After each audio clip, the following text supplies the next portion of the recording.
in my review of my official review of FM, I gave it a 6 out of 10, and somebody accused me of being a paid shill. I'm like, for a 6, Yes. you think they I'm glad you've got it, Loki. it's fine if I'm giving it a 9 out of 10. Fair enough. But I gave it a 6 out of 10, and they said that I got paid for it, which was like remarkable. That's basically what I was saying to people. Like, I could only say the game's bad so many times. I can't just keep having a podcast and be like, the game's bad. But by the way, watch my next video. It's like, to me, it just makes no sense. Here's my creator code if you want to pre-order. You know, like Aaron, with that in mind, please do watch the next video as well. Please do keep supporting the podcast. Football Manager should be an RPG first and foremost, even though you're playing the role of a football manager. You want to feel like you're in that world, and at the moment there's a bit of a disconnect there. Like, I made a mistake in Italy because there was like, you can have as many non-EU players as you like. Literally what I'm talking about. This is glorious. I'm like,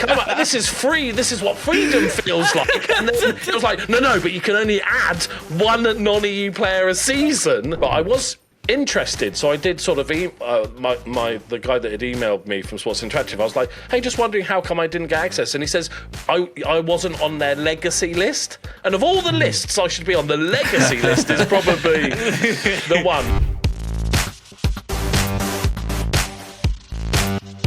Hello everyone and welcome to another episode of the FM Show. I am of course your host Tony Jameson, joined as ever by the one and only RDF Tactics, aka Aaron Falloon. Mr. Maggio returns as well, wearing a rather fetching pink football shirt this evening. And we've got a special guest joining us for the first ever time making their debut on the FM Show. Everyone, say hello to the wonderful Loki Doki. How are you, sir? Are you well? I'm doing very well, mate. How are you?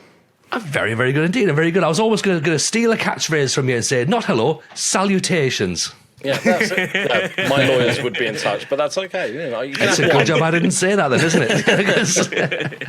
Otherwise, we'd have been in trouble.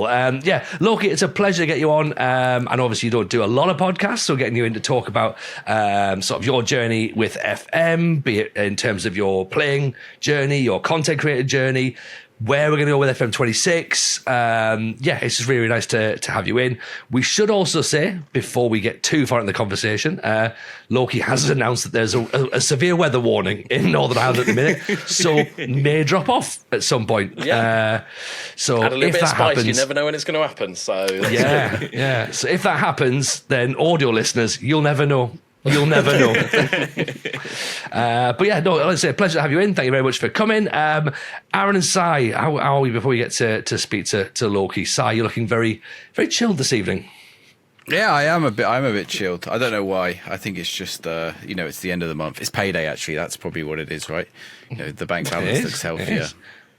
It's also Thanksgiving for our American friends as well at the time of recording. When it comes out, it'll have been a distant memory. So I hope you all had a wonderful Thanksgiving. Aaron, do anything nice for it?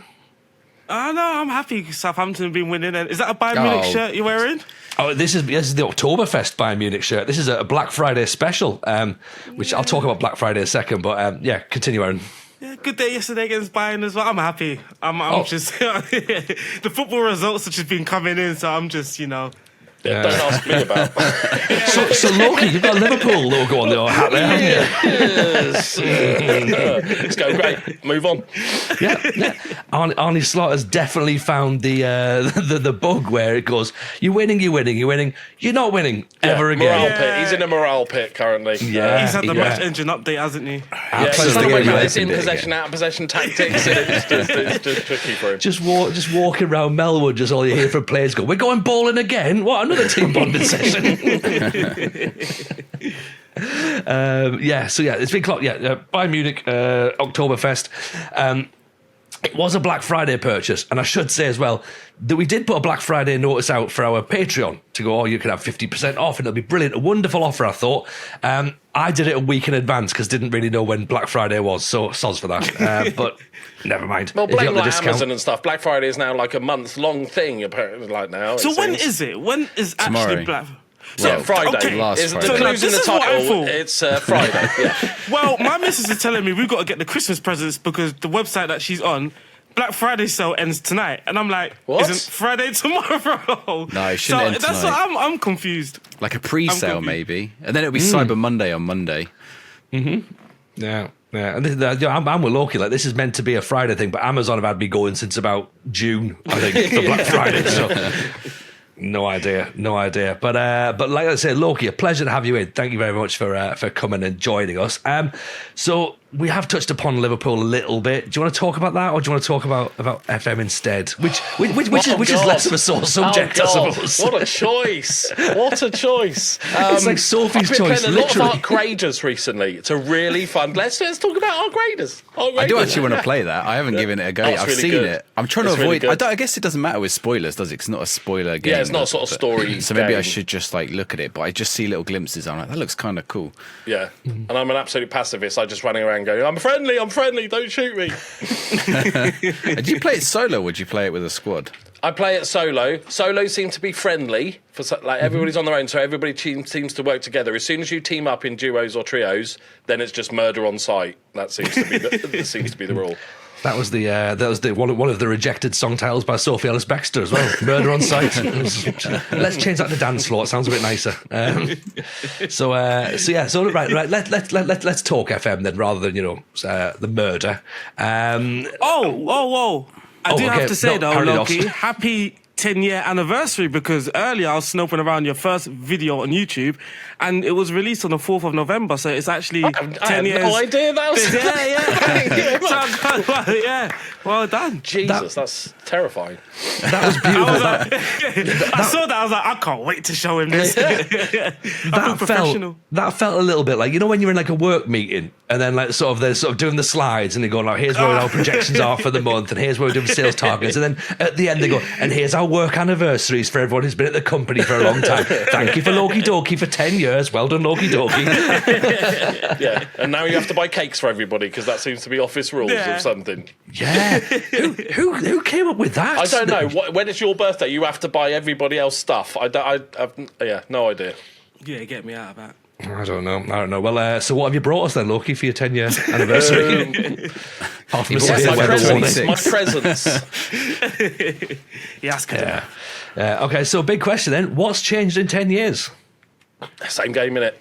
Nothing much. What it was, and now it's different apparently.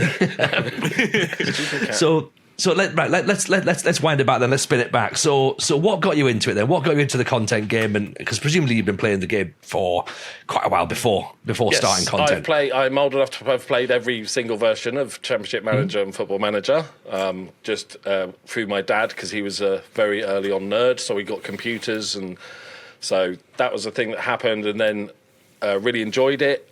And I from early on, I really enjoyed YouTube as a concept, as a video platform. I would spend most of my time on YouTube rather than watching TV. And then I randomly but I didn't even ever once put the two things together. Oh, maybe I like this game and this. And then I saw a video. If it might have been Work the Space or SecondYellowCard, one of the OGs, just got randomly suggested a video, and I was like, wait, people can do that, and people will actually watch people playing a spreadsheet game. And then I was like, I could give it a go, and then that's when I was like, okay, I'm all in. I got a cheap microphone, and I didn't even have a webcam because I didn't want to put my ugly mug on camera. I was like, no, that's too embarrassing. So I'll just get a cheap microphone, record a couple of videos, work out how to do everything, upload it. And I literally recorded a couple of videos, and I was like, oh yeah, this is going to be my job. This was just so much fun to do.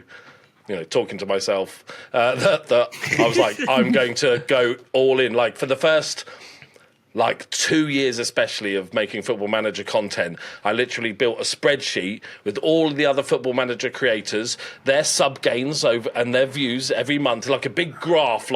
And I was like, well, my trajectory needs to be better than everyone. And I was like, I was fully immersed in all of it and stuff. And then I was like, this will drive me insane if I continue this way. So then once I got to a stage, where I was earning a little bit of money, I was like, okay, don't care about being rich. I'll just do my thing now, and I can just relax a bit and just make the content I want to do. But yeah, for the first couple of years, I was absolutely crazy about it. I'm just smiling because your story is literally almost the same as mine. Whereas, like, I didn't even know YouTube, like, Football Manager YouTube was a thing. It was FM Scout that asked me to do a video, and I was like, wait, you get paid for this? And people watch it, and then from then it just clicked. I was like, yeah, I'm doing this. This is you my... did the FM Scout thing as well, did you? Yeah. I didn't have no face cam as well. I didn't have no face cam, nothing. Oh, wow, that's insane. But literally, almost the same journey. And I got to a point where I was like, I'm comfortable. I don't need to make content I don't need to make or that I want to make. I just enjoy it. Yeah, I think the numbers can drive you absolutely insane. If you 100%. focus so hard on each video getting more numbers than the last and constant growth and comparing yourself to others, I think that I realised early on that if I was to go down that road, I'd probably just burn out and go insane. Yeah. You know, there's always going to be somebody doing more interesting things or better things, and then would I collapse because of that? So I was like, okay, no, that's good. Numbers going up, good, that's fine. Just to make content that I enjoy. Yeah. For me, it was Tom FM. Watching his video, I was like, I'm not that guy. I'm just stay in my lane. And not push it. I feel like the top creators or the most popular creators are the guys that are YouTubers first that make Football Manager content. I've always said about Tom and Zealand especially. They feel like they could have done any part of YouTube, but they just so happens they decided Football Manager. If you even just looking at their thumbnails and all that sort of thing, it just feels very YouTuber-y. And whereas my, 40-minute unedited rambles about a transfer window, doesn't episode 170 of a journeyman save doesn't really go down well with the YouTube algorithm. It doesn't really attract many new viewers. So I was like, either I play the game, as in the YouTube game, or I play Football Manager. I was like, I'll pick Football Manager. Yeah.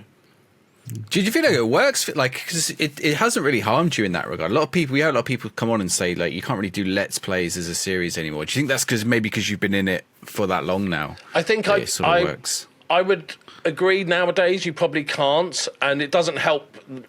Let's Plays don't really help me grow very much, but I think I've got a good solid foundation of an audience that I built up in those first few years that have stuck with me. Like, I've had Patreon members that have been with me for like 8 years and stuff. And so I think that really helped me then allow to do these stupidly long saves and stuff. And there'll be a core, I can sort of almost guarantee the amount of views I'll get on like episode 150. And so I don't have to worry about it sort of too much. But I'm sure we might mention FM26 and some of the controversies about it later on.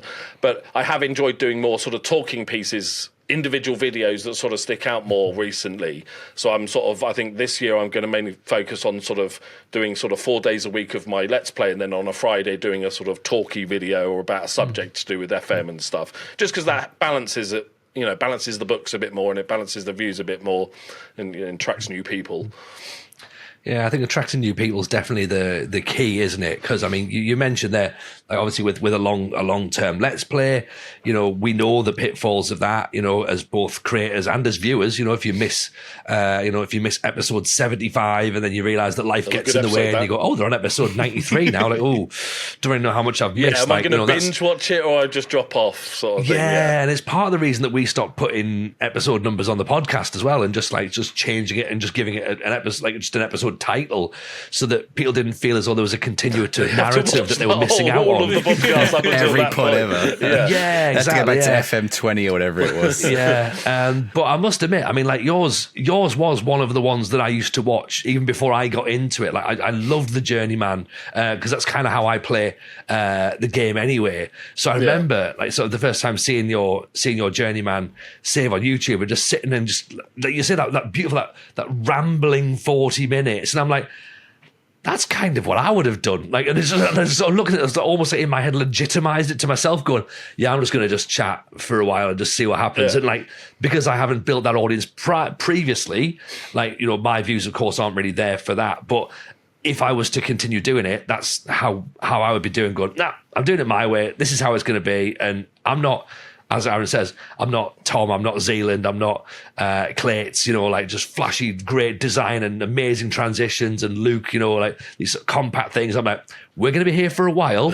Yeah. And you're literally going to... And also, you know, my audience skews obviously a little bit older, as Football Manager does in general as well. Yeah. And so I don't feel... I don't enjoy watching videos on YouTube about any subject where they edit out every sort of quarter-second pause, or every little tiny thing. So it's like, just to keep the attention span of a younger audience. It's like, no, just let it be a natural conversation, you know.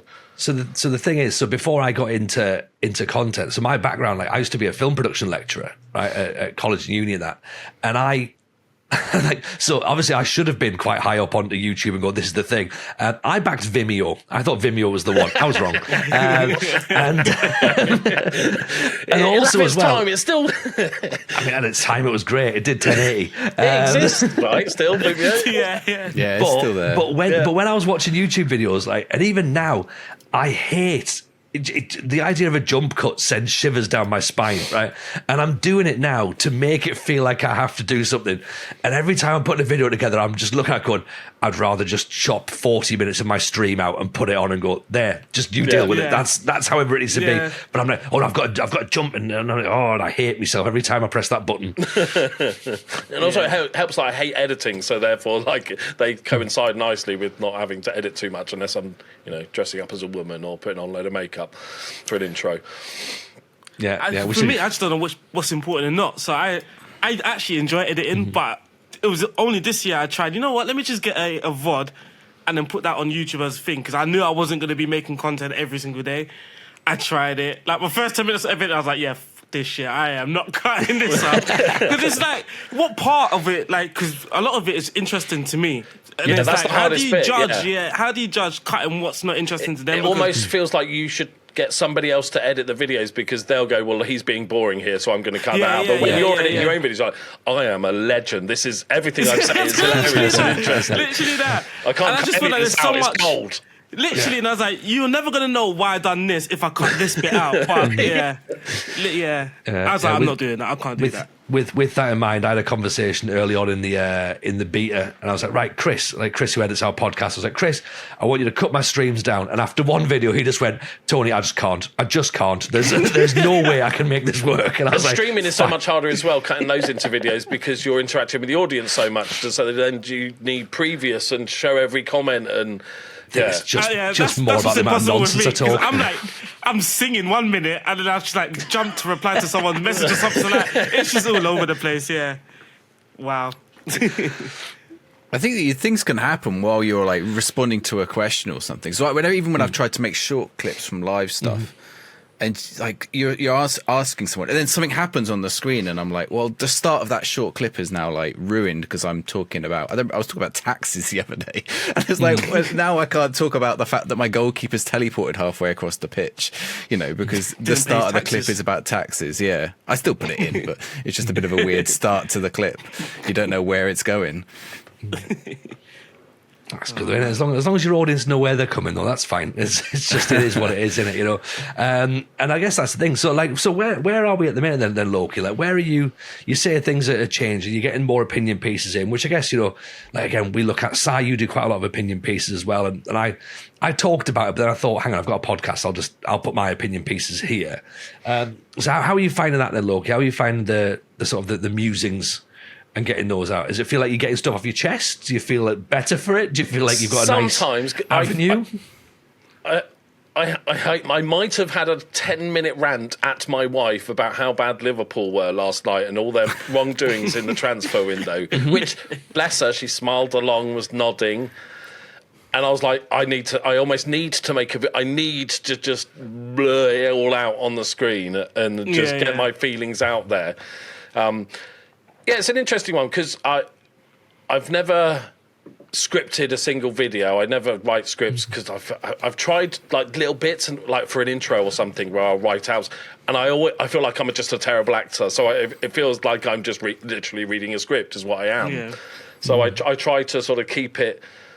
So I'll try to do the other way of just having a few notes, make sure I hit a few bullet points. But I guess I've been doing it so long now that I'm quite good at just just waffling nonsense forever. So as long as I roughly stick to the subject, obviously the big subject is FM26 and the release and all that's gone around that and everything. So there's been some interesting discussions. But going back to the sort of my audience, it's interesting because when I've done those talking about the new game or the problems, the influx of new comments I get, and you can tell, because I know all my regulars and they'll laugh at me and laugh along with me or whatever. And then, but as soon as you have any opinion, whichever side you want to go to, you suddenly get new people coming on, and let's just say they're a lot less nice than your regular viewers. Much more direct as well, aren't they? Yeah, it's incredible. I like in my review of my official review of FM, I gave it a 6 out of 10, and somebody accused me of being a paid shill.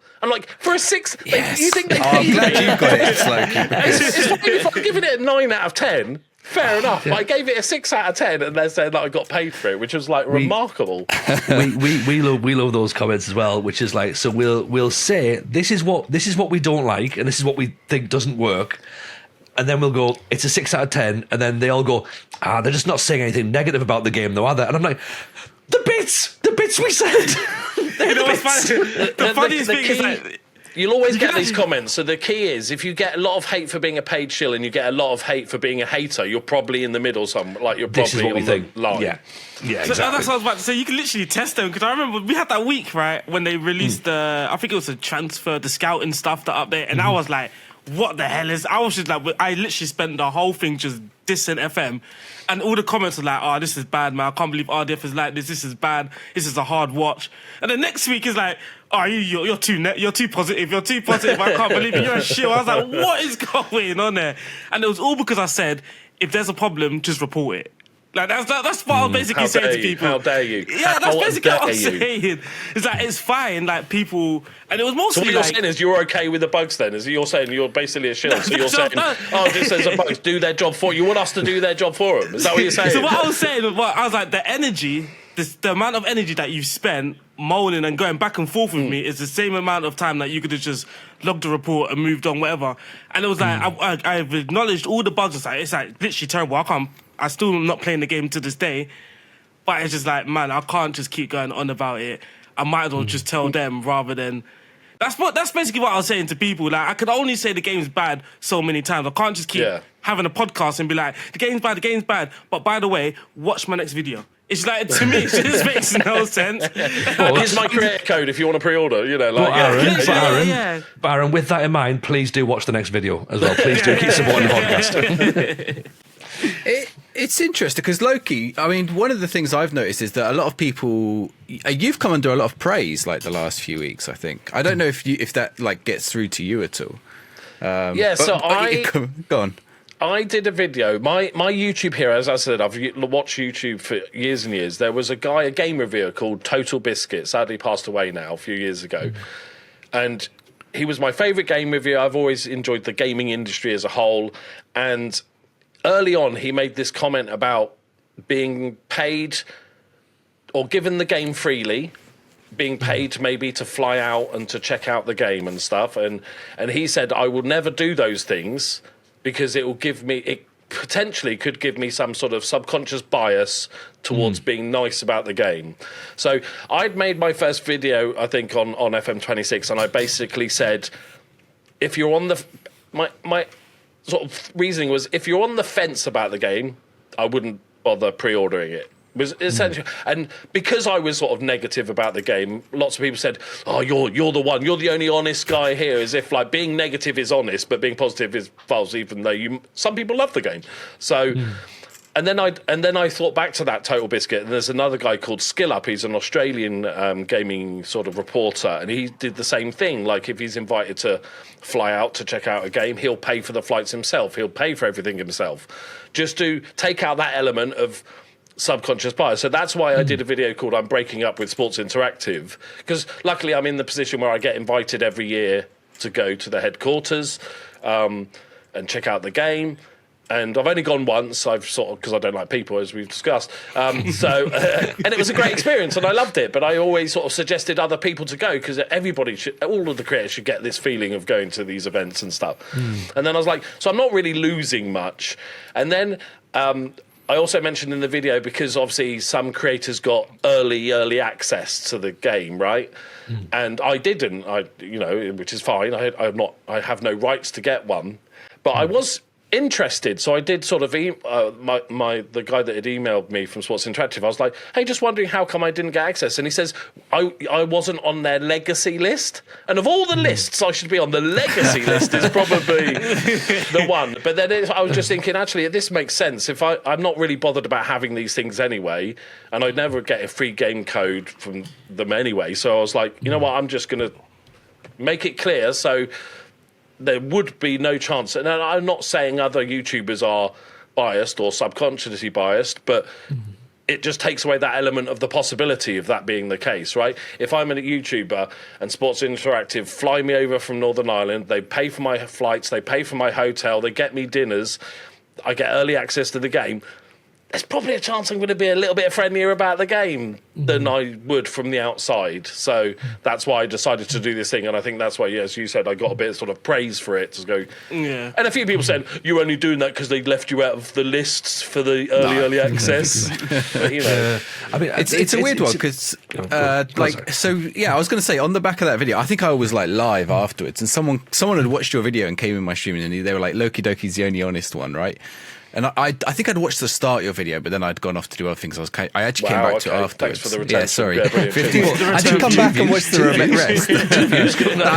It's because it was like you released it like right before I started streaming. But then it was they were saying, oh, he's the only honest one. I thought, well, what did he say? He said, oh, it's 6 out of 10 unpolished. And I said the same thing. Not saying you copied me, but I said the same thing yesterday, right? And you're in my chat having a go at me saying I'm dishonest about the game when I said exactly this, like almost word for word what I don't say talk about you in the third person. You hear what you said, and it was just this strange dynamic whereby, and I wondered if that was set by the thing that you'd said about breaking up with SI or not. Yeah, potentially. And I think because there is a lot of people that are close to the game, are like obsessive about the game like us, that watch YouTube content or watch streamers, they're the ones that are more upset than the general user, right? Yeah. So I think the irony is that they're saying, because whenever you're negative, you're being truthful about the game. But what if I just kind of loved it? Like, okay, yeah, it's got bugs and stuff, but I like the UI, and actually the match engine's amazing, and I like the panels and tiles and stuff, and I gave it a 9 out of 10.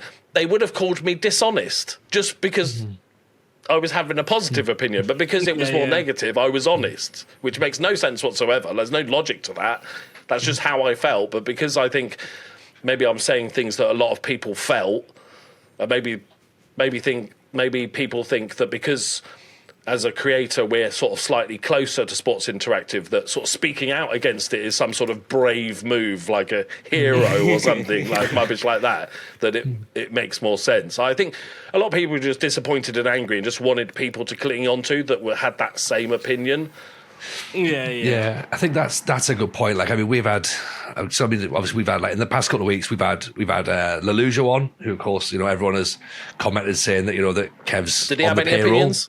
Kevin, well, it's the interesting thing that you're saying there, Loki, about like if someone comes on and says that they like the game, then they're going to get attacked for being on the payroll. If they say they don't like the game, then it's going to be, oh, you're only just saying that because you're on the payroll. And it's like, so like we had, when we were with The Athletic, because I love this idea of this subconscious bias, like, and it made me think about it a lot. And it's something that I was aware of regardless. But when we were with The Athletic, myself and Aaron, we knew that there were certain things we couldn't talk about. We knew that there were certain things, there were certain phrasing. We had to have scripts, and I'm like yourself, I'm not a scripter. Me and Aaron used to have to try and draft scripts up before recording the podcast. When we had access to Sports Interactive staff for the podcast, but again, questions were all sent in advance. And because we had New York Times lawyers like to satisfy. So in that sense, there was an element of we had to toe a party line whether we wanted to or not. The second we became independent, we made a big thing and said, look, this is our honest views. We're not owned by anybody. We're not run by anyone. We're completely independent. Everything you get is our true, authentic selves. And you can only say that and hope that people agree with you. But it was great that when that video came out for yourself, that it almost made people have to rethink and remember that we are independent creators. We are not on the payroll. We are giving our own authentic, genuine thoughts. But you're right, that idea of that sort of potential subconscious, some people would allow it to maybe eat into them and sort of think, well, I'm not going to get invited back. Some people are easy just washing it away and going, it's just business. Like, it's not going to affect me. I do get I do get where he's coming from. I guess it just depends on the sort of person you are. I think for me, I found quite early on that it didn't really matter to them what I was saying behind the mic. So it's more so they appreciate my honesty. And in fact, like, again, I'm more of this, if you care about the product, then the honesty is the only way you're going to help them sort of thing. So I did have like a couple streams early on where I was like, F this, like, Miles, you messed the game up. I didn't do anything. I'm like, Miles, you messed the game up, blah, blah, blah, blah. And then I've literally as I've ended that stream, I've gone on Discord and I've messaged, please don't watch that stream. Just ignore everything I've said. Obviously, that conscience was there, like, all right, they're listening, whatever, so... But again, I'm that sort of person. I'm just going to say what's on my mind, sort of thing. If they like it, they like it. If they don't, they don't. But yeah. And you guys have been around for a while now. But like, if I was just starting out today, I'm probably going to be a bit more positive because I want my foot in the door, right? I want to get invited to go to Sports Interactive. If I start off my channel by just shitting on everything all the time, I might not make the list. Great for views, though, apparently. So that's what some people... No, but there is part of it's true, though, because, again, like, the first time I went down there and I met them, it was that, wow, like, you just sort of forget about reality. You're just looking around things like, wow. Yeah. And then, like, anything they're saying, like, just like, like, you sort of be like, You're just happy it's like Work the Space got criticised for his video interview he did with Miles a few weeks ago, before the release of the game. Because now looking back, they're saying, hey, but like, you're interviewing Miles, you're not like some investigative journalist that's like, hang on, Miles, you said you're going to say this, I'm going to attack you for this. It's not like a political speech or anything. It's just, you ask him questions, you have to take what Miles says as read, even though some things turned out to be bollocks. You can't argue with him at the time. We had exactly the same, didn't we, Si? Like, because we also had managed to record as well, and we kept in the comments going, well, why didn't you ask this? Why didn't you ask this? Why are no creators asking these questions? And like, Si was always like, who's to say we didn't ask those questions? Like, these are the questions that were picked. Like, we weren't like we had to submit questions, and at that point, it's like, right, here's the angle we're going to go with. Are you going to give us half an hour of your time? What can we talk about? And I don't know, Si, if you want to pick up on that and expand upon it, but well, we also hadn't played the game at that point, right? Like a lot. So it's easy to ask a question in hindsight, right? Is. You can't ask exactly, like. I think I asked him how much is riding on the game's release, and that's about as close as I could get to a fair question on that he would give an answer to as well, right? Yeah. Like without saying what if the game's a disaster or the game is going to be a disaster, right?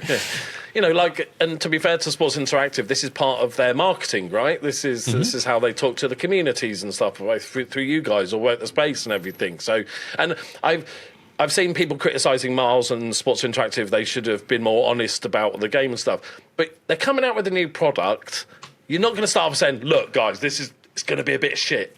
Like, before you've even come out with the product, before anybody can pre-order it, like, guys, this might be awful for a while. Like, that's not a way to sell your game, is it? Like, especially after you haven't sold any games from previous because you cancelled it, you kind of need to sell the game. Like, I don't really blame Sports Interactive for trying to big up the game, even though that's every product that's ever been released by anybody that's how they do it, right? Yeah. So let's press on this communication angle, because I'm interested to get your views on this, Loki. We always get people saying Sports Interactive need to communicate with us more, and by us we mean like the wider audience, the general public, right? That's me.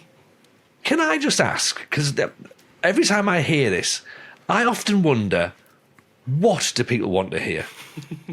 That's a very good question. So, like, once they delayed, cancelled FM25, they said they were going dark, didn't they? They literally said, we're going to get our heads down, get on with the game. And there was maybe a 6-month period where there was we didn't hear anything from them. But then, as you had your hand up, what is it you wanted to hear from Sports Interactive? I think the communication has always just been bad in general. But before the cancellations, the delays, they made that promise about better communication. So it was a bit of like a slap in the face, like communication, like, actually, we're not going to communicate, we're just going to work on the game. Which was sort of fine anyway. But then when they released the game, I felt there was so much things in the game that weren't there that they should have communicated without us having to be surprised by things. So things like the pass map and stuff, like I play the game using that. Many people play the game using that. So you end the game and then you're looking for this thing. You're just looking around for 10 minutes. You just figure out, okay, it's not in the game. But these things start building up in your head and like, this is what leads to the negative thoughts. Like, this game is just shit then. Like, it's worse as well, because if this game had come out and it was the same engine as FM24, but there was just bits missing, we'd immediately know the bits that were missing because we know the UI. But right now it's like, is it missing, or can I just not find it? And you go, and it makes almost the UI worse, because you're like, it might be here, but I've just not been able to find it. Exactly, yeah. Even like down to the space bar, that not working the same way it used to be. I just think that there should have been like some sort of blog or whatever. They've sort of previously mentioned what's not going to be in there, but they didn't actually, like, close to the build-up, or even on the release day, they could have had a blog post on their forum site. They didn't necessarily have to make it, everyone go to this blog site and check it out, blah, blah, blah, and see what's not in the game anymore. But it could have just been there, so at least it's there. They communicated it across, or even at and this it came point, across a couple truthful. of weeks after, about explaining why those things weren't there. Like, that would because you can't do it. You can't trust them to do it before release. Hey guys, new game's coming out. By the way, here's a list of 40 things that aren't in the game that used to be in the game. So I get at this point, when everybody's seen that it's missing, is to go, here's our plans going forward. Like, we're still in the space where we're going, are we just going to get bug fixes for the next few months, or are we going to get some of those things reintroduced? Or will they try and sell them as features for FM27? So I think, guys, we got this great cup draw experience for FM27. So that again, that's sort of where my brain keeps going back and forth with this one, right? So on the one hand, so if I treat it in its current form right now, okay, you're right. You know, any communication now should really have been just a heads up. By the way, everyone, I know we said that national management wasn't in, but you didn't like cup draws, did you? They're not in there either. Right? And neither some of the pass maps. And you might, there's a few bits that aren't also working. It wouldn't have built up any hype. It would have just built up more potential fear. And in that sense, I agree that should have been out. There should have been a bit more transparency about what's not going to be in the game. And as you say, look, it's not great for PR. However, let's try and spin this into what we thought would have been a more positive. Say, for example, FM26 was going to land perfectly. Right, okay. What did people want leading up to FM26 that they didn't get? Because this is all my point. What communication are we wanting? Are we wanting, by the way, things aren't here, things don't work, this is what we plan to do? Fine, I love that. I would 100% agree. Or are people wanting, hey, do you know what? We're working on some things. We'll tell you more later on. Yeah, stay tuned. Always is it like corner of a screenshot of a thing we're doing? No, but I don't know. Even that's weird, right? Like, things not being in there, but then reappearing. Like, they could have communicated. They can add these things in. Like, or if there are things missing, or you notice things are missing, go to this, blah, blah, blah, blah. Because they have been doing this. They have been adding things that have been in the game previously. Like, I started a new FM and I couldn't even save my squad selection. Like, that was mind-blowing to me. Yeah, or change the colours of the attributes and real sort of basic stuff. It's like, okay, I get that you were rushed to put this out, but how long does that take? Like, exactly, I feel like that can... But then at least people just going online like, this is not in the game, it's bad, but people don't know that they're now with an engine where they can just add these things in as they go along, and it just feels like people, like, they could have communicated that as well, and that could have maybe just chilled some things, because people be like, it's not here, but maybe in the future it's coming in, and that might just get people just to stick with the game longer. Whereas for me, I just stopped playing it because I don't know what's going on anymore. I'm sick and tired now. I don't know what's going on. It's sort of a luck of draw, right? Like, new updates coming. Yeah, this is fixed, but what's broken now? And that's like because they are rushing out the patches a little bit. I've noticed one thing's fixed and it's like, what's that's just popped up on that? That's a new thing. Okay, like, because they're having to pump out these patches. That's what I feel. But if they're if everyone could just be chilled for a minute and just be like, look, we can add these things in. You're asking people to be chill on the internet. Sorry, is this your first day? But even FM themselves, they don't need to keep whacking. Like, if you just communicated that you can add these things in at a timely blah blah blah blah, then people could be like, all right, next month I'm expecting this, rather than SI. It just feels like they're in the studio right now, like, all of this bugs now, we're going to have to quickly rush this. Let's pull it out. Aren't they? They did that the other day, right, where they released an update. There was like a game-breaking bug, and crap, we've got to release another update in the exact same evening. And just like, that just feels, that's coming across rushed. Yeah, do you think they're scared of promising? Like if they gave that half promise about pass maps and heat pass maps and heat maps. They said, oh, they're considering adding it or something, or they're considering it was the word, right?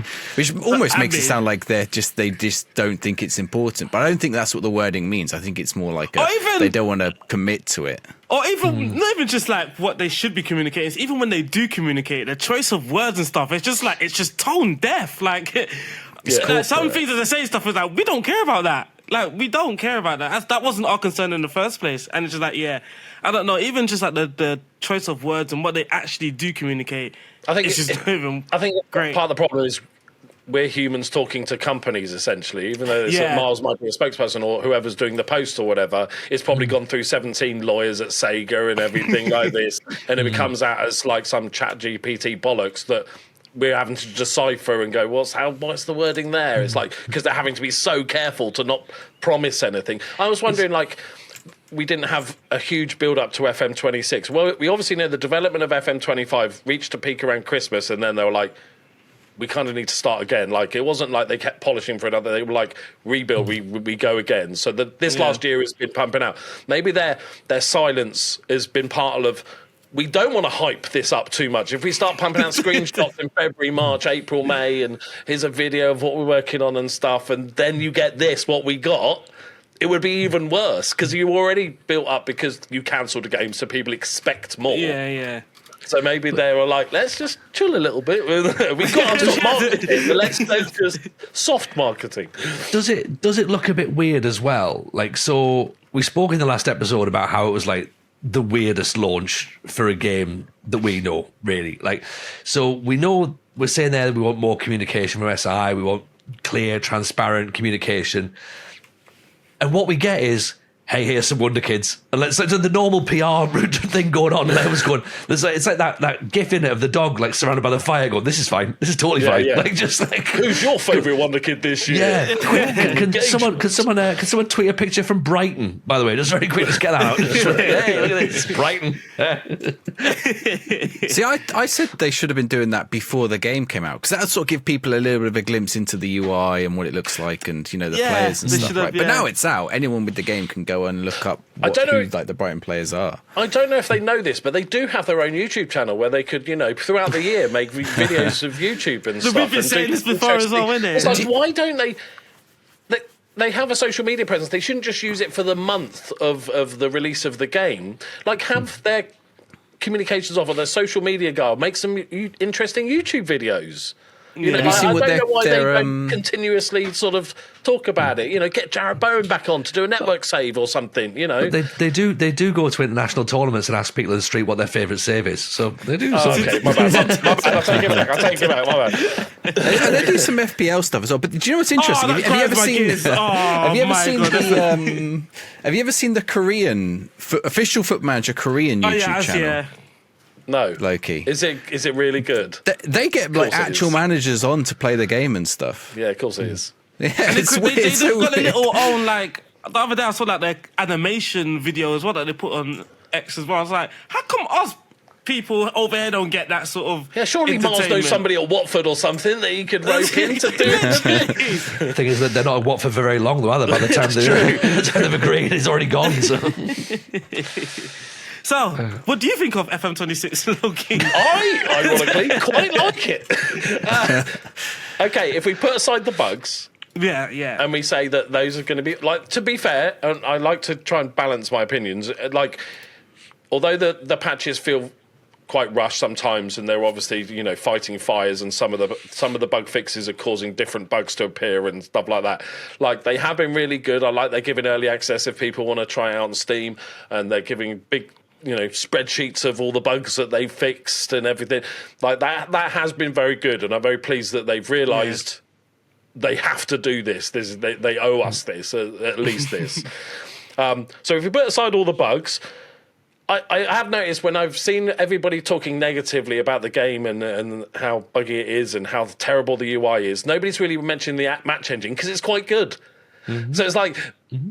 you know, there is problems with it, sure, but like it's definitely an upgrade, and we've seen that they've announced tweaks for this month, for December, haven't they? That they're going to do a bunch of stuff to the match engine, especially with the defending and stuff. So, like, I'm enjoying it. I have the luxury of that I don't play the game crazily in depth. Like, I don't do my own general training. And I know that people that do have found that to be an absolute nightmare, because everybody plays the game at a different sort of detail level. Yeah. And because mine is more about fun and silliness, I like to delve into the tactics and the transfers, but like I don't go into all the, you know, the data hub's not really worked that well for a number of years, and you know, occasionally if I'm panicking, then I'll have a look in the data hub to see if I can find some little gem or nugget of help that's why it was so terrible.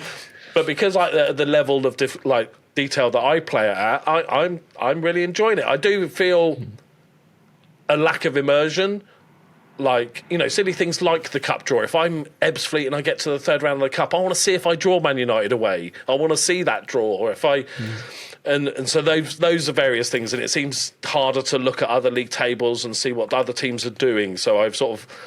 It feels less of RPG and more of that classic spreadsheet manager, where Football Manager should be an RPG. First and foremost, even though you're playing the role of a football manager, you want to feel like you're in that world, and at the moment there's a bit of a disconnect there. But overall, I'm enjoying it. I'm really liking the match engine, apart from a few oddities. But the transfers seem weird. It's like 7 people had different ideas how to do transfers. Like, I've got this idea. We'll call it Transfer Room In. There's a company, right? What we'll do is you can sort of put an ad for a player. But I've got this other way we can do it. We can do some sort of search feature, but we'll have the player database. So that feels a bit odd that there's like 3 different ways to look for recruitment focuses. That's the way we should do it, and they've each had a go at designing their own transfer method. That seems a little bit odd, but overall, minus the bugs, I went to penalties on my Champions League final. Oh, no, you didn't. And it soft-locked me, and everybody was still running around, jogging up, and there was just nothing going on. There was nothing and I'm like, oh my God, this is the Champions League final. That is... No. I'm never going to be here. I'm normally managing in the 3rd division of India. I'm never going to see another Champions League final. And yeah, so that was... I had to instant resolve. which was painful. You lost as well, right? Or... Yeah, Chiesa missed. I named my cat after Chiesa, and he missed a penalty in the Champions League final. So that's fine. It's fine. Not bitter.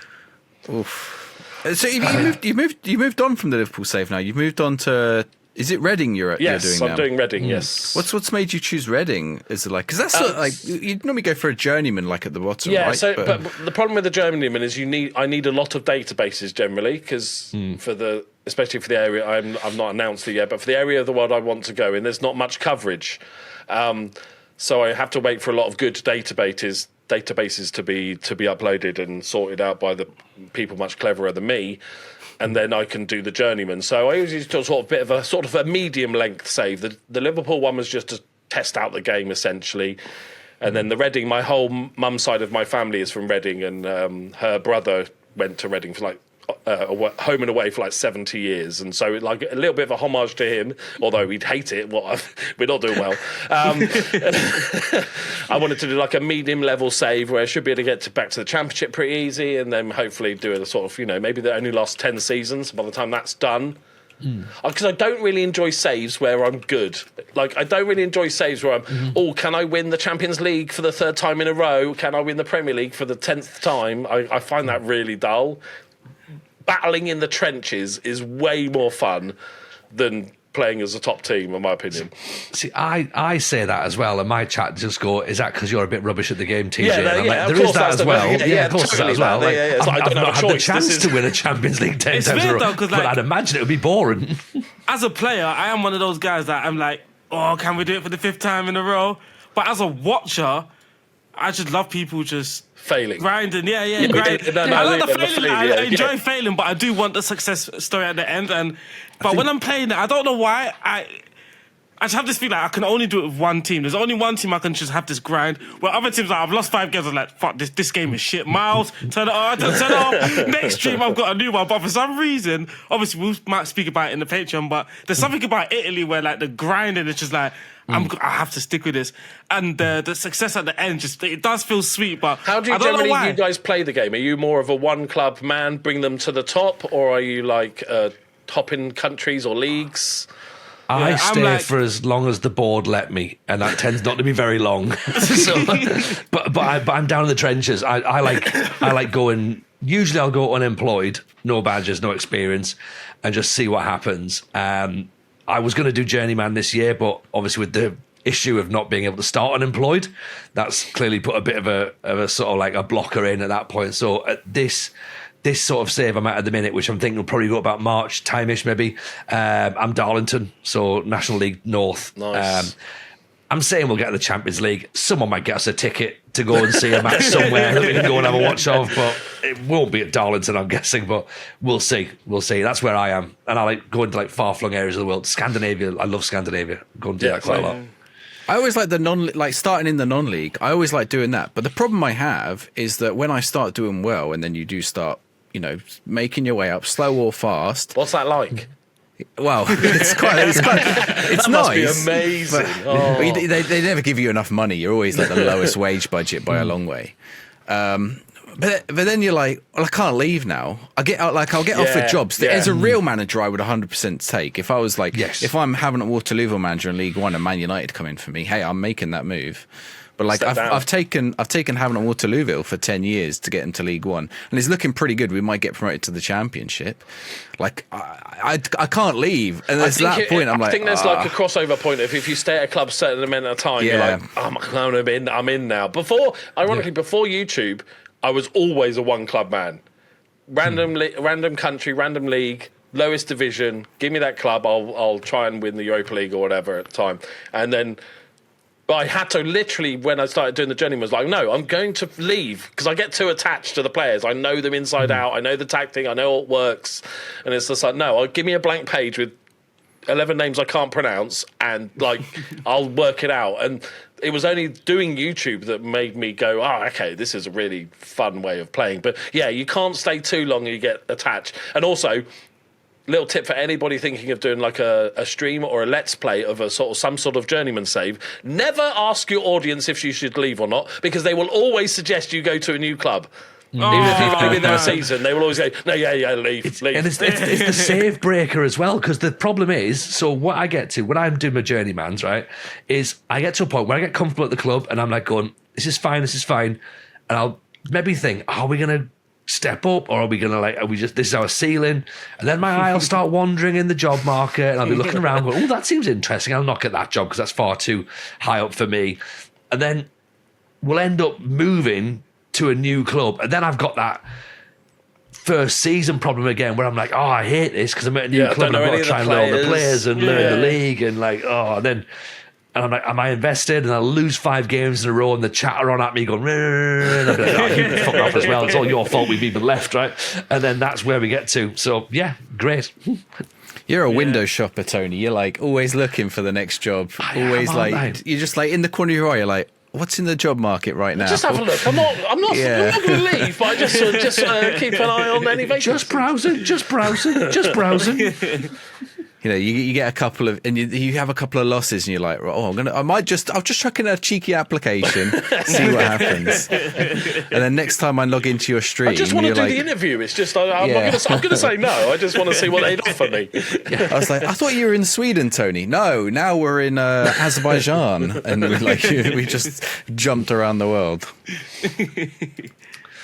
Yeah, it's the easiest way to see the world, isn't it? Virtually. You're the Graham Potter of FM, Tony. is he or Roy Hodgson? One of the two. Both of those have had quite. Both of those, yeah. Yeah, both of those have travelled a lot. The real journey. You know what? I would take Roy Hodgson's career if it was offered to me. That's a cracking career. It's not bad, is it? England manager, Liverpool. Minus the Liverpool part. Yeah, maybe just snip out that sort of 5 months into Milan. He did have an interesting Inter Milan period. They weren't very good then, actually. They were sort of struggling. I say weren't very good, relatively. Yeah, and he did all right. But But yeah, I think. Well, I mean, you haven't announced what you're going to do for your main save yet, Loki. You're sort of holding on for it. Is it going to be? Are you allowed to say it's going to be a journeyman again? It's 100% going to be a journeyman. It's just in a particular area of the world. All right, okay. Is there anything that sort of guides? It's a particular area of the world that's barely covered by FM. Yeah, that's like everyone is. Have a little thing. Is it? I'm like, chat, get to the comments. Is there like? Although they have added some extra countries to most of the areas got 3 now, which is good. This year, did we? 3, If it's the one you're talking, I think you're talking about, then yeah, there are 3. So yeah, I think there's some great teams in that area as well. Some great team names as well. Tony actually did a little bit there last year. Anyway, let's not spoil it in case anyone hasn't worked it out. But what's the guiding principles for sort of your journeyman? Is there anything that you like to get? Like, is there an end goal or anything that you're trying to get out of the journey? I tend, with all my saves, I tend to try not to make any end goal because I would inevitably fail. Like if I say, I'm going to win the Champions League, let's just have a bit of fun, see where it goes. And also, I've lived by this rule forever, is that if a save became boring, I'd just end it. So I don't want to let people go, we're going to try and win the Champions League, but then after 5 seasons, I'm just not enjoying this save. So, I don't want to feel like I have to carry it on because I promised we were going to do this. And also, I'm just not very good at the game, so, it makes things harder. But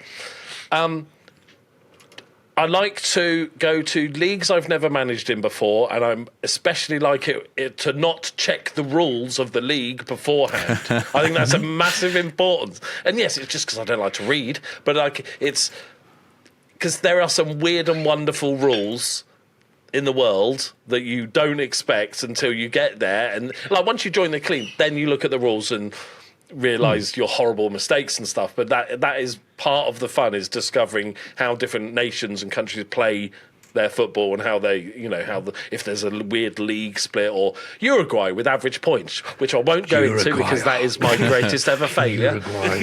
Isn't there's one country where it's like a season and a half's worth of points, and it counts like half. Is it? I don't know where it is. Do you know, Tony? It's either Uruguay or it's Argentina, I think, and it's like I got relegated on average points, and I was like, this. I couldn't work out because I joined a club and I was like, had a really solid season, finished mid-table, and then it said you've been relegated, and it wasn't obvious why at the start. I'm like, I can see the league table. Like, am I going mad? I'm mid-table. I've done really well, but because last season their previous manager had done so badly that the average points. I thought I'd done such a good job. I was so infuriated by that. I do love the don't read the rules rule, though. Have you ever made the mistake where you've read the rules and you still made a mistake because you haven't actually read the rules properly? Oh, totally. Because the problem with making YouTube videos is that I can't just sit there for 5 minutes and go through the rules line by line. You kind of have to skim stuff sometimes. Yeah. And because I'm making a YouTube, I'm trying to think of something funny to say or move on to the next bit that a lot of it just doesn't, and I'm old. So all of those things combined means it just, a lot of the time it doesn't go into my brain. Like I made a mistake in Italy because there was like, you can have as many non-EU players as you like. That's literally what I'm talking about. This is glorious. I'm like, this is free. This is what freedom feels like. And then it was like, no, but you can only add 1 non-EU player a season. I'm like, what? Oh man! And you can add a second if you sell someone. Although I think it was also so that was the sell thing, right? So I sold one. So now I'm bought in like this Brazilian wonder kid, and I'm like just literally streaming. So I'm dancing like we brought him in. Come to the registration, you can't add him, and I'm just like, what? I think it was bugged.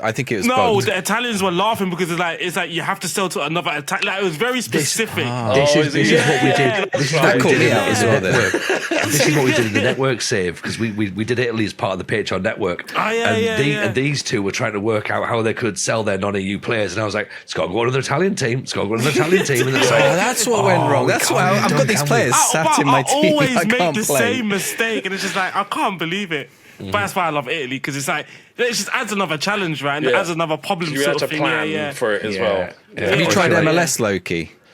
Years ago, I hated it. And it was also too easy because you just traded everything for the first pick because there was only ever 2 good Americans each one, so you just had to get the first pick, and then you were fine. I've seen people talk about it. Like my mate Greyhead Gaming is like, he was ranting about how bad, and I don't really blame SI because it must be an absolute nightmare to implement the rules of the MLS into the game. It's a different transfer system to work, right? Yeah. It's I mean, they might as well have to make a different game to add in MLS, basically, because it's half of the game's functionality doesn't work because it's a different system completely. I suppose you've also got issues as well when you go to nations where players have to leave for military service for a couple of years as well, and you're like, oh, he was doing really well, and you've already planned for that. For 2 years. Oh dear! Is there any nations you wouldn't go back to? Or if you want to look for more positive, is there any nation that you love and you would absolutely sell it to people? No one clip that bit. And this was before recent incidents. I did have a tricky time in Russia. And I probably wouldn't go to Israel just at the moment to manage there. And there's a couple of nations for global political reasons that I probably wouldn't. I don't want the comments. Even though it's a fictional game. I wish Belarus hadn't got involved as well because I quite like managing in Belarus. It was fun, and then they were all showing off in front of their mates. I managed really early on in one of the journeymans to somehow I got the job as the CSKA Moscow boss. When I was just massively it was like my second job after managing and everybody in the comments you shouldn't have been offered that. That's almost like a bug that you shouldn't have got such a good job. But all the players immediately hated there. I lasted 4 months and got sacked, and probably rightly so. Realistic. And then I was like, okay, there, not doing Russia again, right? Yeah. Other countries though, I like you. I like Scandinavian countries. I think some of their rules are quite fun. Oh yeah. I like nations that have regulations, like whether it's you have to have 5 domestic players or something. You can only have so many foreigners, because I think that's fun to use to force yourself. Yeah. It makes it harder. You can't just brilliant at a coach load of Brazilians and go, right, there's our team, lads. You have to work with what you've got a bit more, which is fun, or use the youth system. I love when you're in like Finland. I like Finland when you sort of you sit and you look around okay, what can we do? Who can we get? There's a couple of players you got. You have some under 21s in there. You got to have some homegrown players, and then you have a couple of non-EU players. But non-EU means anyone from the Caribbean. I'm like, what? Hang on. They're fine. But they're treated as EU players. I'm like, okay, brilliant. Bring them in. Lovely. In real life, genuinely, I love this nation, but managing it, probably in real life, I'll turn the job down. But it's Turkey, because, man, it's like I'm coaching a team on FM. Their fans are in my chat like it's real, and they're just having a proper go. But it was weird because it wasn't like a banter having a go. It was they were proper telling me off, and I'm like, what is happening? In FM, are their finances as bad as they are in real life of all the Turkish? Because I know aren't they massively? Yeah, so my club wasn't. I think Altınordu, so it was one of those clubs that tried to they use their youth system. So that's what we tried to do. But I remember qualifying for Europe. I was like, where's the money gone, Mr. Owner? This was drives by on his boat. I enjoyed Bursa Sport, and I'll always look for that job. I will always look for that job when it comes up. I'll be give me that Crocodile Stadium back about Football Manager is that you end up sort of semi-supporting teams, random teams from around Randers had a good win today in the yeah, my one's Botev Plovdiv. I don't know, for some reason. Just always just scroll out when I'm on SofaScore, just quickly check what their score is. Oh yeah, that manager's not as good as me. That's what I think in my head. Yeah, he's done it wrong. I know better. Literally 40-3-1 gegenpress. What's he doing? What about you, Si? I'm just thinking, I'd mainly do Italy and the UK. I've done other places a few times. The Italy thing always catches me out. I kind of like Italy because Italy's always a mess. You'll have a team that was you're like, what's that team doing in Serie D? And it's well, they messed up their finances and maybe a bit of mafia involvement, and also they paid some refs, and then they just folded and merged with another club. And what happened to that club? Well, they got taken over by this club, and it's a bit. Well, actually, I don't know if any of you saw the news this week about Sheffield. I mean, that seems pretty wild. But in Italy, that would be normal. So yeah, The rules thing, I'm always a little bit scared to go try other countries. Also from a content point of view, you know, there is that thing where I remember when we were doing the beta. Actually, you did Liverpool, Loki. Tony did Man United, didn't you? And Aaron, did you do Arsenal? You did Southampton, didn't And you? Sunderland. Yeah, I done Southampton. Oh, you did Sunderland. I thought you did Man United for a bit, Tony. Did Man United for the Alpha. Oh, for the Alpha, okay. And So then Sunderland, I got Sunderland relegated. Yeah. In the Everyone always asks, beginning. why does everyone do the big clubs? And it's like, well, because the big clubs is what people want to see to start off with, Yeah. right?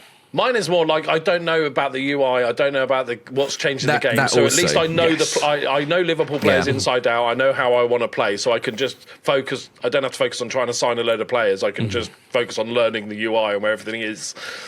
My I always say biggest to thing. new players to do that. Like if someone's new to the game, I say go choose your club. Yeah. First save, choose your club. You only have to do it for a season. Like, but just because you know the players and you know, or a club you know, like go choose a top Premier League team, Arsenal or someone. Because also you can't really fail. I mean, you can fail actually, but you can't fail that much with Arsenal or Liverpool. Or I got sacked unless you're on after a 3 slot. streams with Arsenal a couple of years ago, so on the video, so you can't fail. There was that year everyone got No, sacked. did get sacked. Yeah, that was my favourite thing, man. I thought that was realistic. Like, I genuinely thought that was what would happen. Like, clubs will pull the trigger that easily, right? So I remember I was Barca, and I finished second, but I got knocked out of the Champions League early, and then they're just like, yeah, we've had enough of this. And it just sacked me. I was like, that's not normal behaviour, but I just thought it was refreshing. Whereas, Yeah, I didn't have that. With my Reading save, so I've just finished the season, and we were supposed to get playoffs, but we had a horrendous start. The first 12 games of the season, I think I had 1 or 2 wins. I just couldn't get anything to work, and we gradually climbed up, and we got to within 3 games of the end of the season, and we still had a chance of playoffs. We finished 8th or 9th, and I was like, okay, and in that time. The board had not come. I was waiting. You know, you get those emails like, "Oh, is he on verge of the sack any second now?"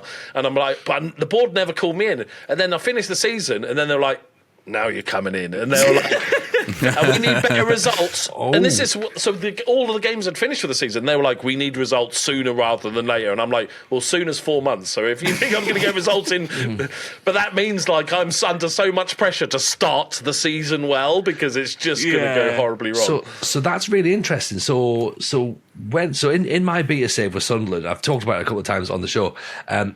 Our expectation was to get relegated essentially in the Premier League because the game didn't recognise that Sunderland are actually quite good in real life and was expecting them to get relegated. So I held up my side of the bargain and got them relegated, right? And the board were like, "It's fine, don't worry, you've done what we hoped you'd do, right?" No, down we go. And we had a couple of conversations when we were in the Championship, and I was like, "We should be fine here." Didn't get promoted either, didn't even get to the playoffs. A couple of things going, are you going to do anything good? And I'm like, it'll be fine. And they're like, okay, go on then, right? You seem to know what you're doing. Didn't at all.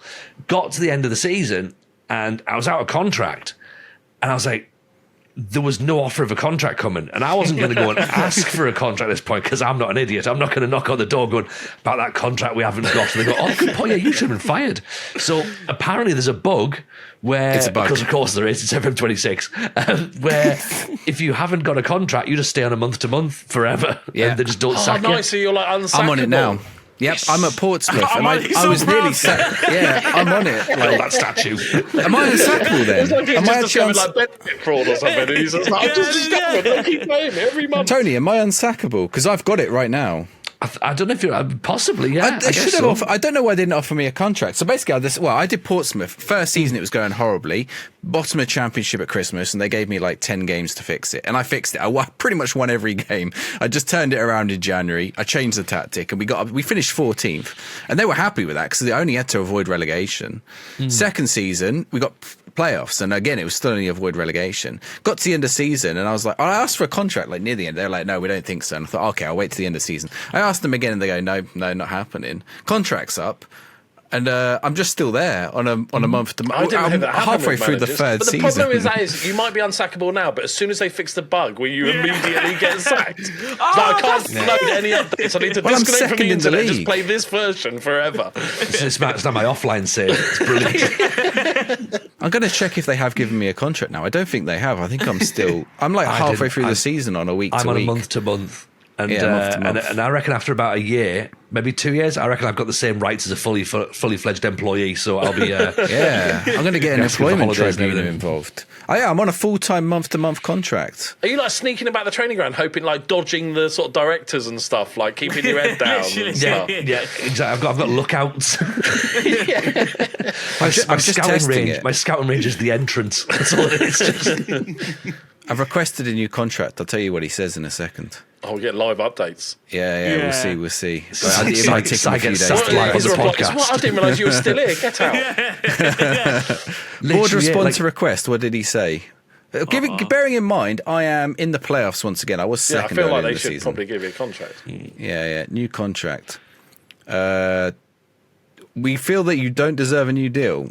I'm well above expectations, and I don't deserve a new deal. Are you playing the correct way? Are you playing entertaining football, solid defensively see. football, and all that sort of stuff? I'm on an A Give two minus. contracts to the over Oh, it's 30s. got open play goals, set pieces. I don't want no clean sheets, but entertaining football. attacking So it's and fin- defensive at the same Yeah, time. yeah, Only yeah, sign yeah, players yeah. with 33 over the left foot. Yeah. No, they're all good. The board are ecstatic with me. Surely they should give me a new They're contract. paying you on a month-to-month basis, isn't it? It might be the pay, I tell you. There isn't any wage budget No, we're left, so it getting might this be for that. £10 a month. They've basically changed your actual contract to a mobile phone contract through Tesco now. It's just like, I just imagine the owners like, don't hate the player, hate the game. yeah. I'm on page. It just says my I'm on a performance £5 hasn't top up now. deserved an extension. If I threaten them, and they've sacked me. Right, fine. Oh, do it, Great. do it. That didn't work out. Right, I'm not saving that. That's my No, save. press control and S and it just quits Wow, it. he saved No, scumming no, live on a save podcast. scum. It's closed. It's It's up. shocking everybody. Give him This. that. He's just saved scum live. I fell. I tripped and I fell. So Oh, I got this other bug. The game's just closed itself Oh, without hang with anything, that. without saving. And it asks What you a if you want to shame. save it before you close. I hate that. it's a trick, isn't it? It's a trick. Do you want to save this? No, not really. The game just deleted itself from my PC. I don't know what happened. Quick question then, Loki. With your with your journeyman, you'd mentioned there's no end goal in sight. Do you have like a sort of a year in mind, or is it just until you get bored? Until I get bored. Again. Until I get... And also, until the story stops making sense. Like, Yeah.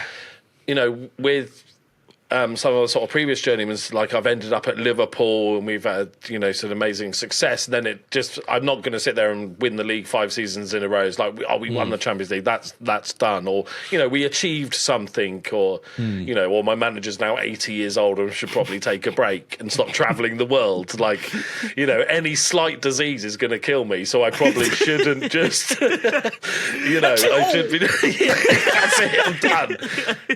Even board's like the sat there going, malaria that month- injections and stuff are risky, you know, at this point. So The board is sat there thinking that month to month's really saved us some compensation now. exactly.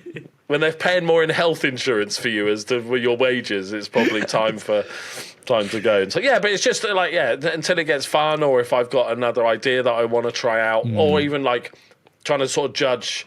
Obviously, it was hard to with FM25, but judge when the new game's going to come out. So you're like, oh, but I want to do this before, so I need a couple of months for that, and you know, all that sort of thing. But yeah, it's just while it's fun and while we've got new places to go, you know, some of the best ones are the first few years are the most fun, because then after that, when you start moving to clubs and leagues that are a bit bigger, people know it more, and it's much more viewable, as we've discussed before, if you're failing.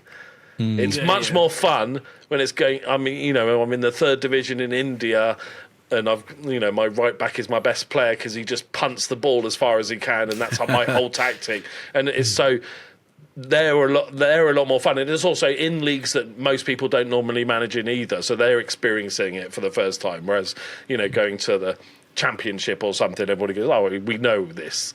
The unknown and the weird rules is what makes it the most fun.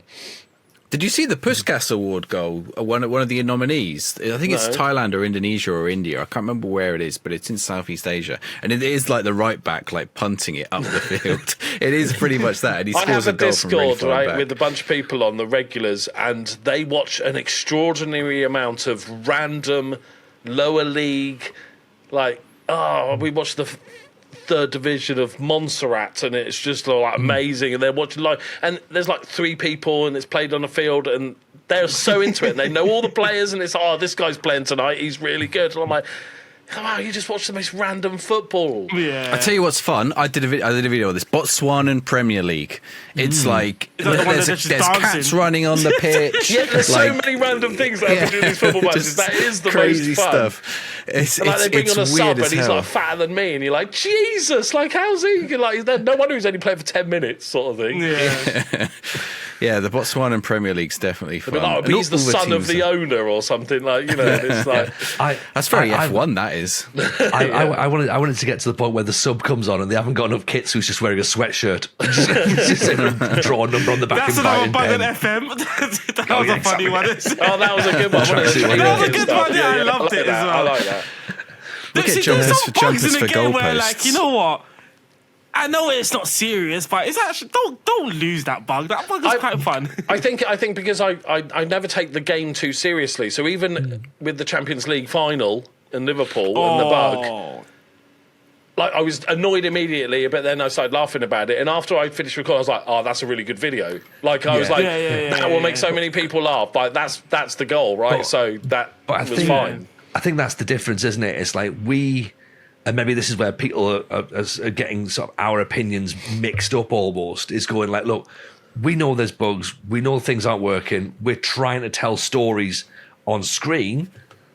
If we were playing that in the comfort of our own home in front of nobody else, I'll be absolutely you'd be raging, absolutely furious with it. So we understand that. We understand. And that's why if it does look like we're putting a slightly more positive spin on stuff, it's because we're trying to work out how to work around this in order to be entertaining. But And my thoughts, because my whole audience wants me to fail at all times. So therefore, when it happened, I could just hear them in my head going, "Oi," and I just like, yeah, well, you can have that one. Like, it makes me laugh because I know that they're going to enjoy this and stuff. Like, because whenever I do actually well, I feel like sort of shushing the webcam. Then, like, yeah, got it this time. Man, we've Look got at a us. different audience, man. Because boy, when I'm losing, my audience are egging me on to go even more crazy. It's just like, I know what they're doing, so I'm trying to avoid it. And then, like, someone just hits the right thing, and I'm like, yeah, that's that fucking mad. I just start going mad. And then I win, and I just look stupid. There is a guy on my YouTube channel called Hyde Hill, is YouTube name. I want to give him a shout out because for the past 5 years, he has tried so hard to give me good tactical advice. Or here's what I think you should, or you should try this. And he knows what he's doing, clearly. And I ignore him like 99.9% of the time. But he still tries, and I respect it so much. He's so trying to help me get better at the game. Bless him. Oh, man. I like that. I like that on stream. The whole like the backseating thing of being like, "Have you tried doing this, this, and this?" And in my head, I'm going, "I have tried," and like, or I'm looking at that going, "Yeah, if we do that, that will fix it." But this is much better me not doing it. Like it's almost like I'm now going to double down and not do it because that's what you want me to do and how you want me to play the game. I don't want like, to give you that victory. I'm playing it my way, right? We're going off road, right? If you can't handle the journey, streaming then... transfer windows because they're like, I'm managing a League Two team with, I got £7 as my budget, and they're suggesting, hey, have you heard of this guy? And I'm like, no, who is it? Let me search him. Oh, he's worth £5 million. Thank you. Yeah, let me just ring up his mum and get it done. Like, I just can't be doing with the amount of people suggesting players that would never come to you. I have a great one as well, and they go, "Oh, can you just check out such and such?" And I'm like, "Oh yeah, that's fine. Yeah, I'll go have a look at him." And I play with attribute masking on and go, "There you go." Yeah, that's it. Yeah, there we go. Can you check this player? He plays in this division. I was like, I've not even got your league turned on in like I don't know, the Swiss 5th division or Turkish. That's what I 10th love, because division. SI keep the stats of all the players, and like they know how many people viewed cup draws and stuff. How many? I wonder what the percentage of people that play with hidden attributes on and or off is. Are you a hidden attributes man, Loki? No, You don't. I find you it- have them.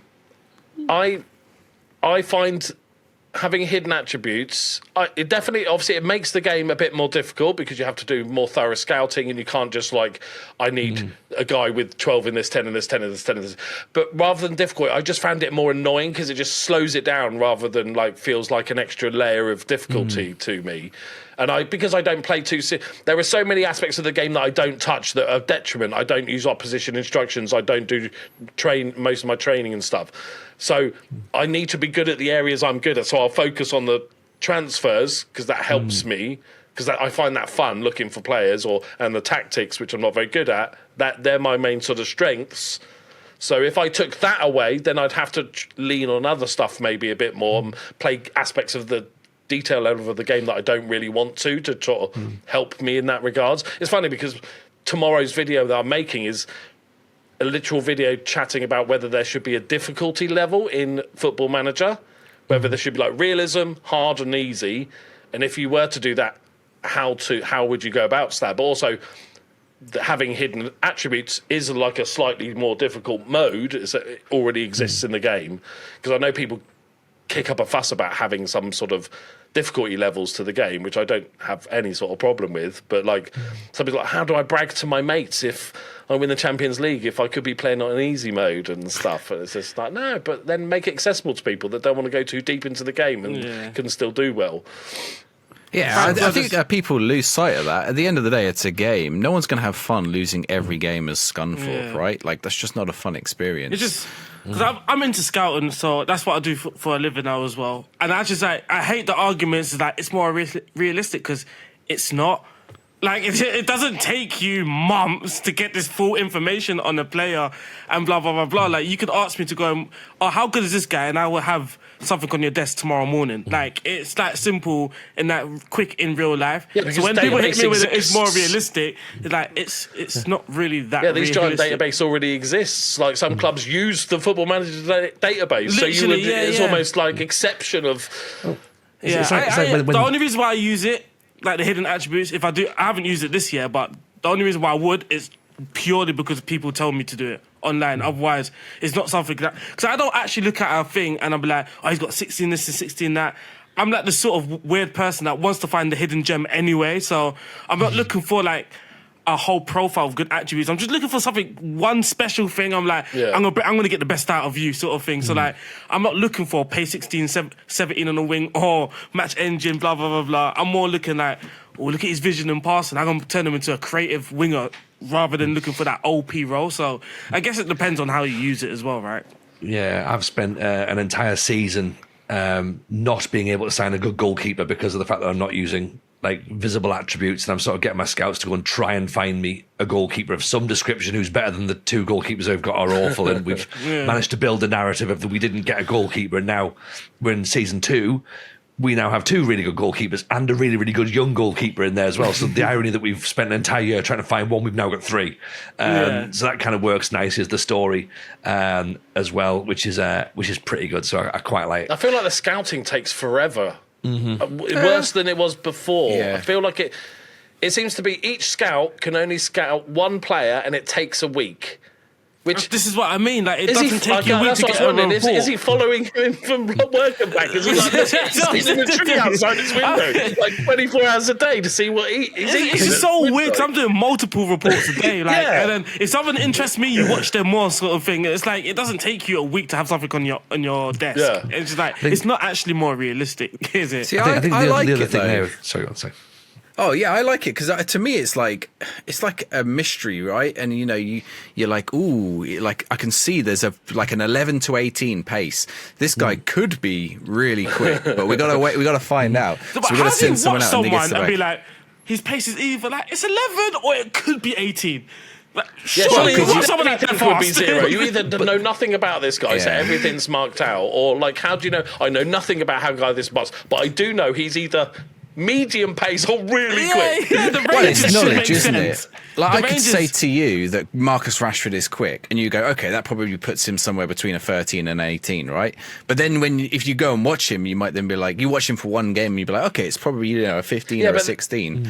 Yeah, but you say Marcus Rashford is quick because you've seen him, so it's like roughly I know where he is, but you have no idea about his dribbling ability, like nothing, like there's nothing there, or his passing, but I know he's quick and I know he's okay at heading, but for some reason I've never watched him pass. Like that's true, the random bits there. But again, this then goes back to conversations we've had previously about where do these attributes sit? What makes a 15? What makes a 12? What makes an 11? Like, how do you judge these attributes? And going on to that realism thing again that you're talking about, I mean, I don't know how many times Guiseley have won the Champions League in real life, but everyone who wants realism in Football Manager will tell you how many times that they've won the Champions League with Guiseley. And you go, oh, cool, yeah, that realism thing that you want with a team that's never got into the Football League, never mind won a Champions League multiple times. But yeah. Before we end this episode, there is one more thing that they've removed, and you sort of touched upon it. Like, how do you know what the attribute is? And the comparison page, I can't believe. It's wild. It's wild. I know. Do you think they just went like, oh crap, we actually forgot to add that in? I just think they were so in a rush to get this. This is the problem people have, is that they seem to think everything's missing and stuff because they're trying to make it console-ified, right?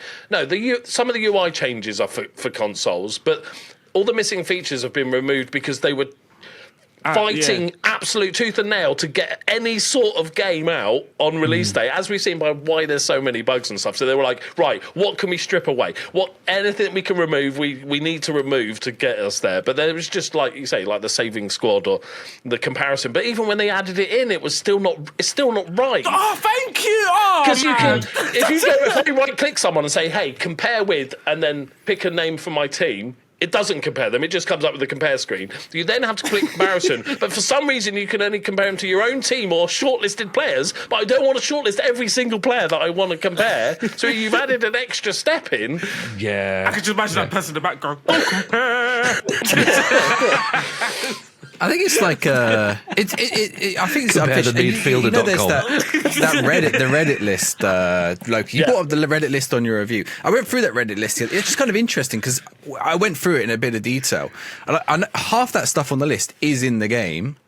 But it's like almost impossible to find, right? So you just don't whoever wrote that list just couldn't find it. Or there are one or two things it's like, okay, we don't have director of football transfer recommendations now, because as you mentioned, there's now about 9 different ways to get a transfer recommendation. Or like the reload faces, right? Because the way to do that is just to close and reopen the game because it doesn't cache anymore. That's not really a feature that's gone. It's just that the game works differently. But yeah, there are definitely things on that list where it's like, the under-21 training they added back in this week, and I think it was always there, but they just never put the link into it. Yeah, and they've added, and you can tell because they've added it back in. But when you read the little bar along the top, it still says first team training, and it's like, well, it's obviously like it's just unfinished, right? That's where it is. I think that I found a screen in the data hub that's got the FM24 logo still in it. Really, there's bits that have they. And this is not for want of effort or anything, but they've clearly gone, what can we get? We can't delay the game again after delay, cancel. We can't then delay it again. It has to come out, and Sega are probably telling them it has to come out. And it's been a little bit like like a restaurant where a head chef walks out just before they're going to start serving, and then they went, right, who can cook? And they went, I can cook. And it's like, right, can you do give us a cheese toasty. Can you do beef bourguignon? And they're going, I can do crisp sandwich. Let's go. Just get a crisp sandwich out. Just like it 100% is and stuff. And I go back to that argument. We'll ring someone else to get more things later. God, yeah, exactly. But to go back to that discussion earlier, like, I don't think they should have done too much more in terms of before the game was released. But like at this point now, they should come out with a thing saying, we know that it's missing a lot of features. Here are our plans over the next few. They don't have to give us a timeline, but just over the course of the next 6 months that we plan to add back in, not just bug fixes, but like, here's our plans going forward, sort of thing. You know, that would be lovely, and I think that'd go a long way. Because like I said before, I don't want to see all the stuff missing be reintroduced in FM27 as a brand new feature, and then try and sell it to me like they've got this cup drawers. Oh, deadline day, we're going to make it all go yellow. It's going to blow your mind. Accurate data. Do you think part of it's like you play other games, so you'll sort of know. Like other games, a lot of them are in early access for quite some time now. And as Football Manager sort of isn't allowed that luxury because it is a yearly sports title with licenses and stuff. Yeah, Football Manager is a weird game because there's tons of people that play Football Manager that wouldn't consider themselves gamers or don't really play other games. They just this is their thing that they play. But if you just look at the gaming landscape as a whole, it's terrible. Like, unfinished games come out, massive games come out all the time, and it's just kind of tough nowadays. You just accept it. We'll patch it later. That's just the way games come out now. Before, back in the day when it had to be on a solid cartridge for your Mega Drive or whatever, it had to be finished because there was no way to patch it. So, but now we've got to the stage where it's almost like acceptable. So I think Football Manager fans are now experiencing for the first time what gaming fans have had for a number of years now, and it's just, it's just like, well, tough. You don't buy it until it's fixed then, if that's the case. The No Man's Skies or the Cyberpunks and all these Starfields that came out, it's just like, you have to deal with it now and we'll fix it at some point in the future. And I guess the difference is they're not yearly, so it's like, okay, do you then wait for 27 or is it like, if you've bought 26, you're not gifted 27 because of what happened with 26? Or maybe they will, but I don't think they will. That would be nice. Or even if they just did, here's 27, but here's a cheaper price if you own 26. I mean... didn't they do that previously? Wasn't there a COVID version that came out? Wasn't there one that was like cheap? They made it cheaper because of there was maybe less updates in it or something. Am I just absolutely having an old person? I don't know, but I feel at the minute though that even now, if SI said right, FM27 is free, you'd still have some people going, oh, but they can at least give us 20 quid. Yeah. Well, that time's gone though. I've lost that time. I need like a minimum wage for the. Yeah. It's the classic thing of like somebody leaving a negative Steam review after having 1,000 hours in the game, saying this is not worth it. I'm like, I think it was. You played it for 1,000 hours. Like, I'm glad you said that. Because every time I say that, someone gets angry at me, and I'm like, I hate that. It's like, what's the word? What's the trigger word? So what is it? Oh, they're I'm like, not saying it. I'm not review saying bombing, it. you mean? Please. Review What is it? Review bombing. Oh, Review bombing. Well, I say it's not review bombing. Well, It's sort of not review bombing. It depends what definition of review bombing you take. Like on the first day, lots of negative reviews. Yeah. And like it's usually when a company does something wrong for a game that's already out and everybody changes their review to negative to something like that. Or like sometimes it's political, sometimes or sometimes it's just to do with the state of the game and customers want to vent their frustration. And I think Football Manager 26 does sort of fall in that camp, right? I don't think a lot of these people are really like, well, maybe they are. Maybe they really don't recommend the game. But if they don't recommend the game, as you said, like, why are they at 1,000 hours or whatever I think a lot of people want to go, look, I'm enjoying it because it's Football Manager, but this isn't good enough. So I'm going to leave it a negative review, even though I'm going to keep playing it. I'm going to leave it a negative review. Yeah. So I might have 200 hours into it, but I'm saying this isn't good enough. It's one of the only ways we can affect any company is a negative review or not buying the product. They're literally the only sending an angry tweet to Miles going, "Oh, your game's rubbish." That doesn't do anything. So that's the only way we have to affect anything, right? Yeah. And in a sense, a negative review is not really going to make a difference anyway, because the people who are going to buy the game are going to buy the game regardless of reading the reviews. So all you're doing is potentially, Football Manager, because it's yearly and because it's such an odd spreadsheet weird game anyway, that they have so much of a reoccurring audience every year that will just buy it every year regardless because they love playing Football Manager, whereas a lot of people, like say with like FIFA or EAFC, is like I play it sometimes. If a really good one comes out, I might buy it so I can play with my mates for a bit. I'll look at the review. If I'm on the fence and I'll look at the reviews and go, well, not much has changed this year, I'm going to leave it. But with FM, even if I wasn't a YouTuber, I'd still buy it every year. It's just automatic. It's just automatic. Because I know I'll get my money's worth. Even if I am disappointed with this year's version, I'm still going to play it a bunch and I'll still enjoy it overall and I'll still get my money. Like, the value of Football Manager is crazy for the amount of hours you put in. Yeah. Like one of the interesting things, like obviously the first day there were loads of negative, but you can on Steam see how that's changed over time. The last 2 days, the overall has been positive for the reviews that have been submitted on there. I think it just shows that people just wanted to be upset, even down to the fact that you saying that I phrase. think it's fair. Just the bombing thing. It's just like people just wanted to be upset that you used that word, not necessarily. They didn't care about your point. Like, if you care about the point, then you don't really care about the phrase that you use. It just doesn't make it's just irrelevant. Like, the point still stands, sort of thing. But people were just like so gunning for him for using review bombing. It was just like, damn, people just want to be angry. Saying review bombing suggests that you think there's an ulterior motive to them giving a negative review. I think so. Whereas, so it's like you're saying, those people aren't legitimately giving a bad review for a bad product. They're doing it for some other reason to prove a point. And that's exactly. I don't even know about the word, but that's exactly what people were doing, because there's no way you could play the game for an hour and be like, this is bad. There's just no way. You haven't even played the match yet. Yeah, that's the problem with the UI stuff, is that setting the bugs aside, is that it's a brand new UI, everything's in a different place. If I loaded up Europa Universalis or one of the big, grand strategy games for the Crusader Kings for the first time, if I played it for an hour, I'd think they were all terrible because it's so hard to navigate the UI and learn where everything is, that you always have to punch through those walls with any sort of strategy game. And we're blessed that we had pretty much the same game for the last 10 years, so we know where everything is. But now it's like, relearn, go. So it always feels like a negative experience straight away. Yeah, that's a fair point. I just feel like they had that in their mind before they done the review. Because in my head, it's like, when I got the game, that first hour, I'm excited to learn the game. Like, I want to find where things are, blah, blah, blah.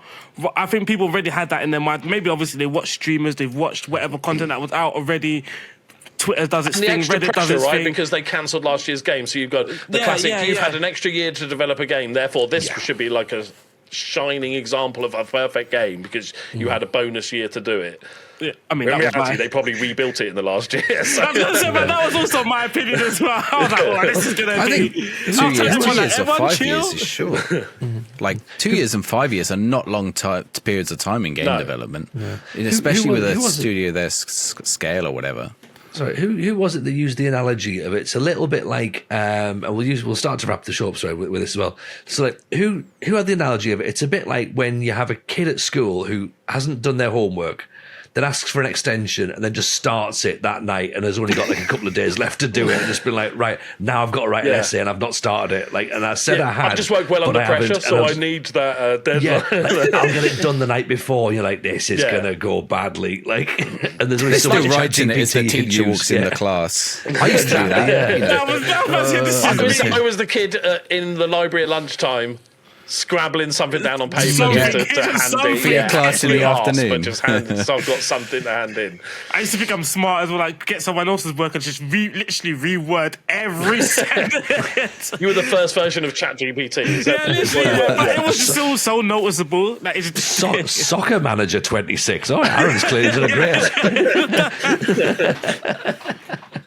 Soccer Leader 26 could have just thesaurus the whole thing. There's a bunch of those on Steam, isn't there? There's some interesting Football Manager games. People say there's no competitors. There are competitors out there. There's a reason you don't play them. Yeah, exactly. I was going to, when it got delayed, I was going to make a video using one of those terrible knockoffs and say this is the new game. I was going to do an early access. And then you tried to play it. And then you review bombed. I played the basketball one this week. It's actually pretty good. 2 people made it, and it's actually not bad. It's FM24 UI, but yeah, it kind of helps that they just like rip off, like copy the homework of Football Manager, let's say, and turn it into a basketball game. But yeah, it's all right for a 2-man team one. Excellent. Well, you know what? I've enjoyed this. This has been cool. I've genuinely enjoyed having a bit of a chat and a catch up. We're going to do some extra stuff over on Patreon now. We're going to talk a little bit about bonus saves. We might have a bit of conversation, if time allows, with Loki to go and do that. If you want to get signed up on Patreon, Aaron, where can people find it? They can find it on Patreon. That's patreon.com/the FM Show pod. Patreon.com/the FM Show pod. Smooth. It was in my head. He's been practicing that. He's been practicing that, Loki. You should have seen the last. Honestly, I don't know what number episode, but that's probably the second time that I've done it smoothly. 30 episodes. He didn't know what podcast he was on. It was like a wrong link. He just thought he was being filmed in his bedroom. He was like, what's going on? And Loki, if people want to find your work, where can they find you? Loki Doki on YouTube. Just search Loki it. Doki. It'll be fine. You're only on YouTube. You're only on YouTube, aren't you? Yeah, I'm on Twitch as well. But I haven't streamed for ages, but I'm making my return shortly. I try my best to spend 0 time on social media, so I'm very lucky that I even saw your message. I don't like social media because it's a horrible place, especially Twitter and stuff. So yeah. YouTube is the main thing, but I'll be back on Twitch. You're much like Miles. Just turned off social media. I think his was more forced than a choice. Well, we'll see what happens when this episode goes out, Loki. So, hope you all enjoyed it, everyone. If you have enjoyed it, do the usual. Smash the like, hit the subscribe, leave some comments below, and come and join us on Patreon as well. Loki Doki, a pleasure. What's the link again? What's the link for the Patreon? It is Patreon.com. patreon.com/the FM Show pod. That's patreon.com/the FM Show pod. I don't know why I always have to repeat it as well. I was going to say. Okay, 4 times. I think it's in now. I think we've got it. Yeah.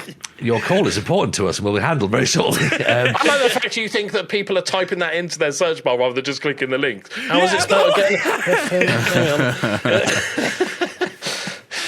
To be fair, at one point I think it's HTTP, right? Just yeah, that was back in the day. Yeah. right, cool. Thank you very much, everyone. Take care of yourselves. We'll see you all soon. Bye-bye. All the best. Bye now. Toodles.